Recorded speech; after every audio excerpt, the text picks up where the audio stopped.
এর আগে ডিম দিয়ে তো আপনাদের অনেক রেসিপি করে দেখালাম। তা আজকে যে রেসিপিটা করে দেখাবো, আমার মনে হয়েছে এটা সবথেকে টেস্টি এবং সবথেকে সেরা ডিমের রেসিপি। আর এটা বানানোটা যেরকম সহজ, আর খেতে একবার বানালে এটা দীর্ঘদিন আপনার মুখে লেগে থাকবে।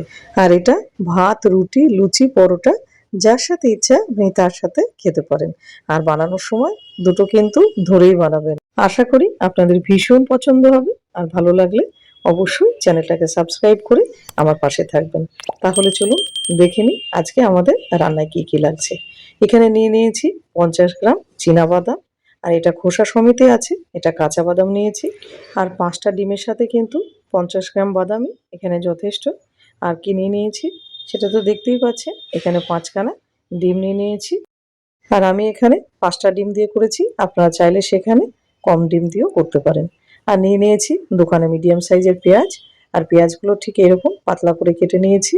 আর নিয়ে নিয়েছি খানিকটা আদা এবং একটা রসুন ছোট সাইজের, গোটাটাই নিয়ে নিয়েছি। নিয়েছি 4খানা কাঁচা লঙ্কা। আর এই রেসিপির প্রধান উপকরণই হলো এই ধনেপাতা, এই গোড়া ঠিক এরকমভাবে নিয়ে নিতে হবে গোড়া সমেত। আর খানিকটা এরকম ডাটি রেখে দিতে হবে। আর গোড়াটা পুরোপুরি একটুখানি চাকু দিয়ে ছুলে নিতে হবে যাতে নোংরা না থাকে। এইবার যেটা করতে হবে, ডিম কটা ভেঙে নেব। 5টা ডিম আমি ভেঙে নেব। আর আপনারা যদি ডিম কম করেন তাহলে কিন্তু বাদামের পরিমাণটাও কমে যাবে। এবার ডিমগুলো সব ভাঙা হয়ে গেলে দিয়ে দিলাম 1/2 চামচ লবণ, আর 1/2 চামচ দিয়ে দিলাম গোলমরিচের গুঁড়ো। আর এই গোলমরিচের গুঁড়োটা আমার বাড়িতেই বানানো। এবার সবগুলো একত্রে খুব ভালোভাবে একটু সময় নিয়ে ফেটিয়ে নিতে হবে যাতে গোলমরিচের গুঁড়ো এবং লবণটা খুব ভালোভাবে ডিমের সাথে মিশে যায়। আর ফেটানো হয়ে গেছে। এবার এটা এক সাইডে রেখে দিয়ে এবার চলে যাব রান্নাতে। প্রথমে গ্যাসটা জ্বালিয়ে নেব। এবার বসিয়ে দিলাম একটা কড়াই। এবার গ্যাসের ফ্লেম লো টু মিডিয়াম রেখে এবার বাদামগুলো খানিকটা ভেজে নিতে হবে। 2 থেকে 3 মিনিট বাদামটাকে ভালো করে ভেজে তারপরে কিন্তু বাকি উপকরণগুলো দিতে হবে। বাদামটা ভেজে নেব। আর আজকে আমার ভিডিওটা আপনি কোথায় থেকে দেখছেন সেটা অবশ্যই কমেন্ট সেকশানে জানাবেন। খানিকটা বাদাম ভাজা হয়ে গেছে। এবার দিয়ে দেবো ধনেপাতা ডালগুলো। এবার একে একে সবগুলো দিয়ে দেবো। দিয়ে দিলাম আদা, দিয়ে দিলাম কাঁচা লঙ্কা এবং দিয়ে দেবো রসুনের কোয়াগুলো। এবার সবগুলো একত্রে ভালো করে এবার ভাজতে থাকবো। আর গ্যাসের ফ্লেম কিন্তু লো টু মিডিয়াম করা আছে। আর এটা কিন্তু তেল ছাড়াই ভাজতে হবে, তেল দেওয়া যাবে না কোনোভাবেই। কখন বুঝবেন যে ভাজা হয়ে গেছে? যখন দেখবেন খানিকটা একটু পোড়া পোড়া হয়ে গেছে এবং বাদামের কালারটা চেঞ্জ হয়ে গেছে, তখন জানবেন এটা হয়ে গেছে এবং সুন্দর একটা গন্ধ বেরোবে সব কিছু দিয়ে। এবার এটা কিন্তু আমাদের ভাজা কমপ্লিট। এবার একটা থালার মধ্যে এটা ঢেলে নেব। এবার এটাকে ঠান্ডা করতে দেবো। আর এটা ঠান্ডা হলে তবেই কিন্তু এটা গ্রাইন্ড করব। আর ওই কড়াইতে দিয়ে দিলাম খানিকটা সর্ষের তেল। এবার তেলটাকে খুব ভালোভাবে গরম হতে দেবো। এখানে আমি সর্ষের তেল ব্যবহার করেছি, আপনারা চাইলে কিন্তু সেখানে সাদা তেলও ব্যবহার করতে পারেন। এবার যেটা করতে হবে সেটা এক হাত দিয়ে ডিমটাকে ঢালতে হবে আর এক হাত দিয়ে এটাকে নাড়তে হবে। কোনোভাবে এটা কিন্তু হাতটা স্টপ করা যাবে না। এবার এটাকে ভালো করে নেড়ে নিতে হবে। আর গ্যাসের ফ্লেম লো টু মিডিয়াম করা আছে। আর খেয়াল রাখতে হবে ডিমটা কোনোভাবেই যেন ওভারকুক না হয়ে যায়, সেই দিকে কিন্তু বিশেষভাবে খেয়াল রাখতে হবে। এটা ওভারকুক হলে কোনোভাবেই হবে না। এটা কিন্তু আমাদের রেডি হয়ে গেছে, ঠিক এরকম পর্যায়ে নামিয়ে দিতে হবে। আর এদিকে বাদামের খোসাগুলো আমি কিন্তু ছাড়িয়ে নিয়েছি। আপনারা পুরোপুরি বাদামের খোসা যদি নাও ছাড়াতে পারেন তাহলেও কোনো অসুবিধা নেই। আমি খানিকটা ছাড়িয়েছি, আর কিছু কিছু লেগেই আছে, তাতে কিচ্ছু অসুবিধা হবে না। আর এটা পুরোপুরি ঠান্ডা হয়ে গেছে। এবার এটাকে গ্রাইন্ড করে নিতে হবে। তার জন্য নিয়ে নিলাম ছোট একটা মিক্সিং জার। এবার একে একে বাদাম ভাজাগুলো সব দিয়ে দেবো। আর এইরকম রেসিপি আপনারা কারা কারা এর আগে ট্রাই করেছেন সেটা অবশ্যই জানাবেন। এবার এটাকে গ্রাইন্ড করে নিলাম। আর এটা কিন্তু জল ছাড়াই গ্রাইন্ড করতে হবে। তাহলে রান্নার সেকেন্ড পার্ট শুরু করে দিই। গ্যাসটা প্রথমে জ্বালিয়ে বসিয়ে দিলাম অন্য একটা কড়াই। এবার কড়াইটাকে ভালো করে গরম হতে দেবো। কড়াইটা গরম হলে দিয়ে দিলাম খানিকটা সর্ষের তেল। এবার তেলটাকেও খুব ভালোভাবে গরম হতে দেবো। এবার তেলটা গরম হয়ে গেলে দিয়ে দিলাম একটা শুকনো লঙ্কা, বেশি কিচ্ছু না, স্রেফ একটা লঙ্কা।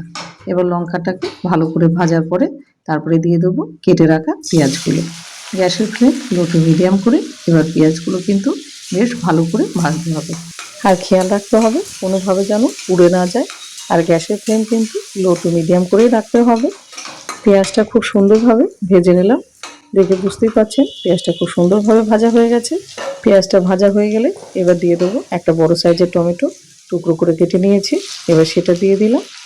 এবার টমেটোটাকে দিয়ে মোটামুটি 1 থেকে 2 মিনিটের মতো এটাকে ভেজে নিতে হবে।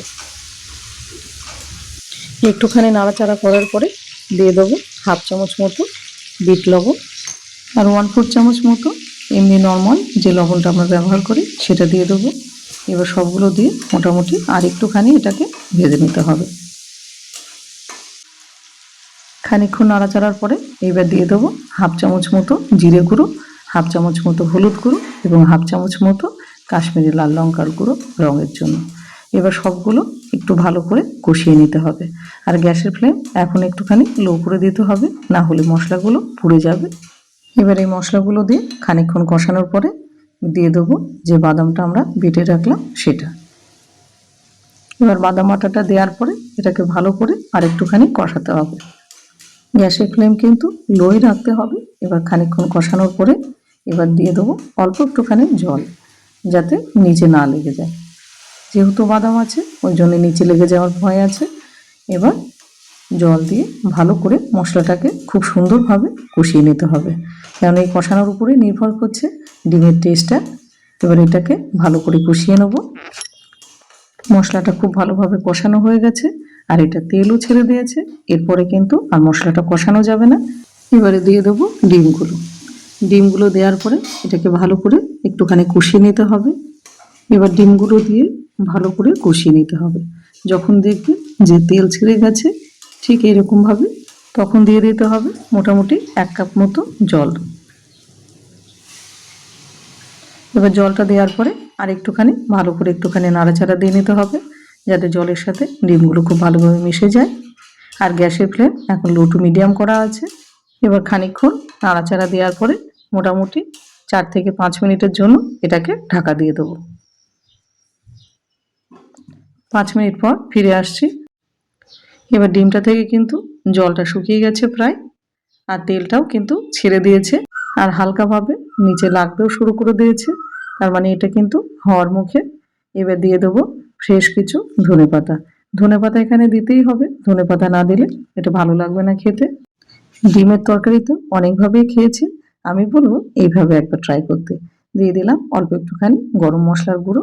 আপনি এইভাবে যদি একবার ডিমের রেসিপি করেন, আপনার রুটি দিয়ে আর ডিমের অন্য কোনো তরকারি খেতে ইচ্ছা করবে না। এটা এতটাই সুস্বাদু আর এটা গরম ভাতের সাথেও কিন্তু ভীষণ ভালো লাগে। এবার দিয়ে দিলাম হাফটা লেবুর রস, কারণ লেবুর রসটা দেওয়ার কারণে এর ভিতরে একটা টক ভাব আসবে, যেটা খেতে ভীষণ ভালো লাগে।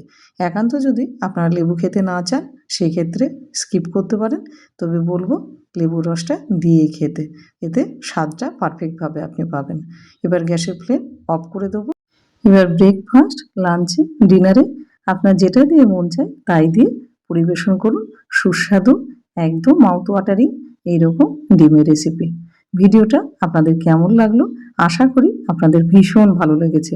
আর যদি ভালো লেগে থাকে তাহলে অবশ্যই চ্যানেলটাকে সাবস্ক্রাইব করে সুন্দর একটা কমেন্ট, একটা লাইক এবং ভিডিওটাকে প্রচুর পরিমাণে শেয়ার করে দিন। আর আজকে আমি এটা রুটি দিয়ে পরিবেশন করেছি সবাইকে।